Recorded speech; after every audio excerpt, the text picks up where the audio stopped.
Class 6 science की ये book है and today I am giving the lecture of chapter unit number 8। Name of this unit is composition of air and it's components. जैसे कि मैंने अपनी previous videos में समझा दिया है कि एयर डिफरेंट गैसेस से मिलकर बनती है। कौन कौन सी गैसेस शामिल हैं इसमें? नाइट्रोजन, ऑक्सीजन, सबसे ज़्यादा क्वांटिटी में नाइट्रोजन है इसमें, उसके बाद ऑक्सीजन है, और क्या क्या है इसमें, कौन सी गैसेज हैं? कार्बन डाइऑक्साइड गैस भी है, हीलियम गैस भी है, वाटर वेपर्स भी है। तो मैंने आपको ये समझाया है कि कार्बन डाइऑक्साइड का आपको समझाया था, एयर का मैंने आपको समझाया था कि इसमें सबसे ज़्यादा क्वांटिटी में नाइट्रोजन है, दूसरे नंबर पर ऑक्सीजन है। फिर मैंने आपको समझाया कि कार्बन डाइऑक्साइड गैस भी एयर हवा में मौजूद है। कार्बन डाइऑक्साइड गैस अगर ज़्यादा होगी हवा में तो क्या होगा? ज़मीन का टेम्परेचर बढ़ जाएगा, क्योंकि कार्बन डाइऑक्साइड गैस क्या करती है? सूरज के अल्ट्रावायलेट रेस को जस्ट करती है। तो कार्बन डाइऑक्साइड गैस ज़मीन पे इसकी क्वांटिटी ज़्यादा हो जाएगी तो क्या होगा? जो ग्लेशियर्स हैं, बर्फ़ के पहाड़ हैं, वो पिघलेंगे, ठीक है, वो मेल्ट होंगे, जिससे उसका पानी कहाँ जाएगा? रिवर्स पे दरियाओं में जाएगा। तो वहाँ दरियाओं में क्या आएंगे? फ्रूट्स आएंगे, सैलाब आएगा। तो वो सैलाब का पानी कहाँ जाएगा? क्रॉप्स में, फसलों को मुतासर करेगा, जिससे सब्जियां हैं, टमाटर है, हर किस्म की वेजिटेबल्स क्या होंगी? वो उनकी प्राइसेस बढ़ जाएंगी। तो क्या होगा? कार्बन डाइऑक्साइड के ज़्यादा होने से ज़मीन के हवा में कार्बन डाइऑक्साइड कहाँ से आ रही है? ये जो ट्रांसपोर्ट है, गाड़ियाँ हैं, इनके जो धुआं है, इससे, और ह्यूमन्स रेस्पिरेशन से भी कार्बन डाइऑक्साइड एक्सेल करते हैं, सही है। फैक्ट्रीज, कारखानों का जो धुआं है, गाड़ियों का, मशीनों का जो धुआं है, इसमें कार्बन डाइऑक्साइड गैस निकलती है, वो हवा में शामिल होती है।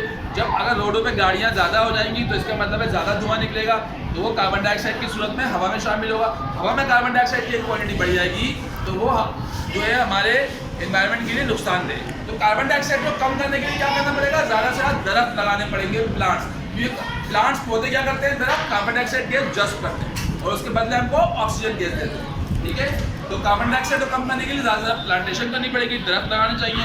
उसके बाद आती है इंपॉर्टेंस ऑफ एयर, कि हवा की क्या अहमियत है। इंपॉर्टेंस ऑफ एयर बहुत है। उसके बाद मैंने आपको डिफाइन किया है एटमॉस्फेयर, कि हमारी ज़मीन पे बहुत सारी लेयर्स मौजूद हैं। कौन कौन सी लेयर्स मौजूद है? 6 किस्म के लेयर्स हैं। यहाँ पे देखिए स्टूडेंट्स, ये 6 लेयर्स हैं। ज़मीन से ऊपर जो पहली लेयर है इसका नाम है ट्रोपोस्फेयर, ये ज़मीन से 20 किलोमीटर ऊपर है, ठीक है।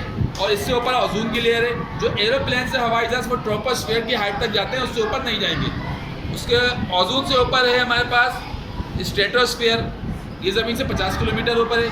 इससे ऊपर है मेसोस्फेयर, यहाँ गर्मी बहुत कम है, ये ठंडी कोल्डेस्ट लेयर है। इससे ऊपर है थर्मोस्फेयर, यहाँ टेम्परेचर ज़्यादा है। इससे ऊपर है exosphere. So there are the 6 layers of the earth. ज़मीन के ऊपर कितने लेयर्स मौजूद है?